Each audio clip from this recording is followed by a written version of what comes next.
Right,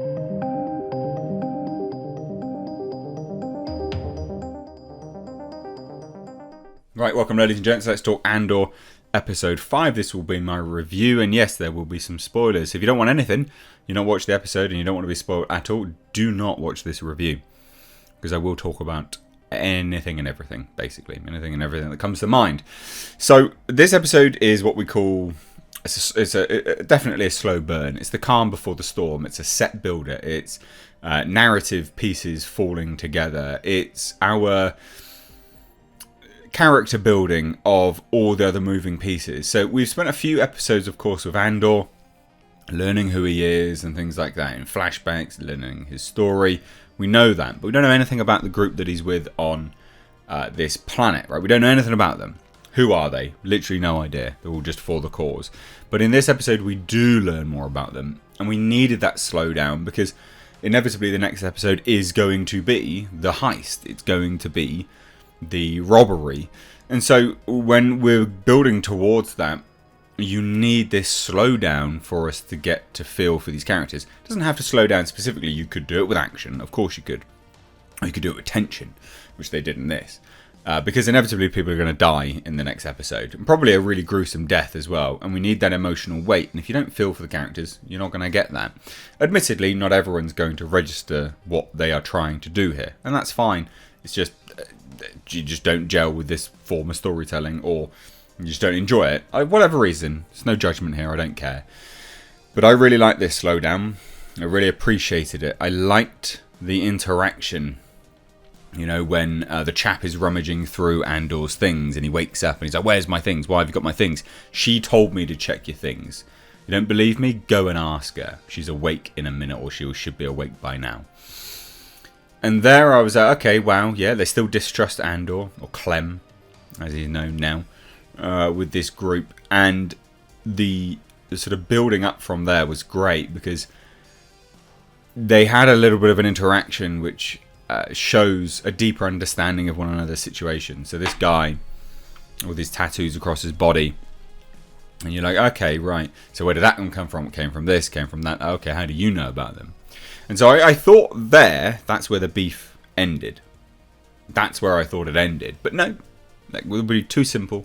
I'm glad that they rekindled that later in the episode on the mountaintop, when he basically goes to knife Andor, cuts off the Kyber crystal, Sky Kyber, from his necklace, and he goes, yeah, why have you got this? Why are you bringing treasure to a robbery and all this kind of stuff? And then Andor just comes out with it. He goes, yeah, because I'm being paid.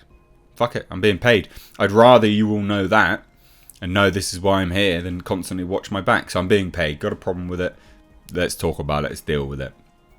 Or better yet, got a problem with that? I'm just going to go. I'm done. It's not worth it. And I liked that. I liked that a lot. I also really appreciated that when Andor is discussing their sort of frog marching up, pretending to be, Imperial officers, frog marching up, and he makes a suggestion: you should swap places, because the two lead men were exactly the same, standing side to side, but their guns were pointing at one another, because one is right-handed, one is left-handed. And so what that shows to me as a character of Andor anyway is his ability to observe, take in and learn, because the guy dismisses it. But then the woman's like, well, no, what? Why? Well, because blah, blah, blah. Oh, because they do that. Right, yeah, swap places then.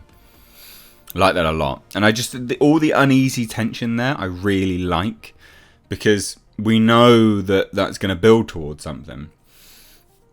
And to me, it just shows that no one's safe in this world at all. Everyone could die. Anyone could die. When I was watching Obi-Wan Kenobi, I was like, no one's going to die here. Who cares? I'm watching Mandalorian. I'm like, no one's going to die here. Who cares? I'm watching Andor, and I'm like, people are going to die. I care.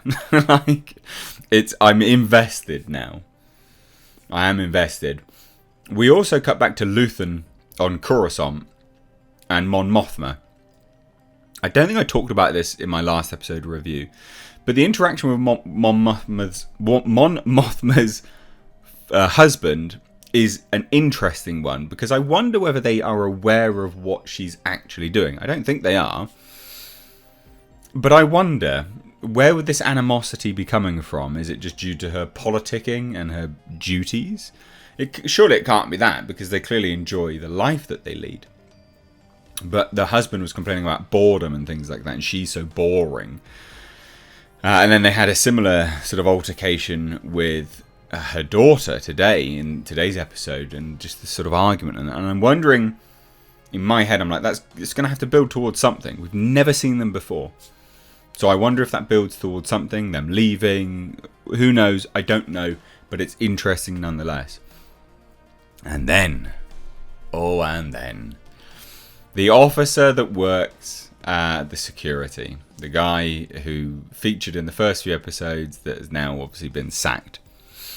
Him going back to normalcy last episode, and then obviously subsequently this episode, is crushing. But you can see that they're very career driven, both of them. They're not full lower levels, they're sort of mid-level residents of Coruscant, right? So they're like the middle class, striving to be the upper class, I guess, if you're going to liken it to anything allegorical. And I really like that interaction. I really like the fact that she's like, well, I'm going to call in the family favour then, uncle whatever. I'm going to call in the favour, and uncle will know what I'm on about, and he will be absolutely fine, and he will be appreciative that I've taken the time to wait this long. And you're like, okay, cool. Who is this guy? Who is it that they're calling in a favour with? I wonder if that's going to be revealed. It'd be interesting if it does, because obviously Dedra's and his paths must cross again at a certain point. He wants to track down Andor. So, a really enjoyable episode. The cinematography is just outstanding. When they were climbing up the mountaintop overlooking the dam at night time, and it's all lit with like sort of bokeh effect and things. Very well done. It's just a really well shot series. It all looks great. I watched this with surround sound audio, and when the TIE fighter crossed so low, which they never normally go that low, was just wow, mind-blowing. The use of sound design in this is equally as impressive as the cinematography. Now, I know it's a slow burn. I know not everyone's going to appreciate that, but for me, I thoroughly enjoy this show. I just think it's very good, very well put together, and I'm interested where it goes. You know, this is 13 episodes, if I remember rightly. It's not like a wham bam, thank you ma'am, 6 to 8, which they traditionally do. So this is quite a long story that they're telling here, and yeah, I understand why they're taking these sort of slow patches here and there, because they're building to periodic peaks. It's obviously the biggest crescendo at the end of the show. I like Luthen losing his cool as well. That was interesting. Beginning to lose his cool.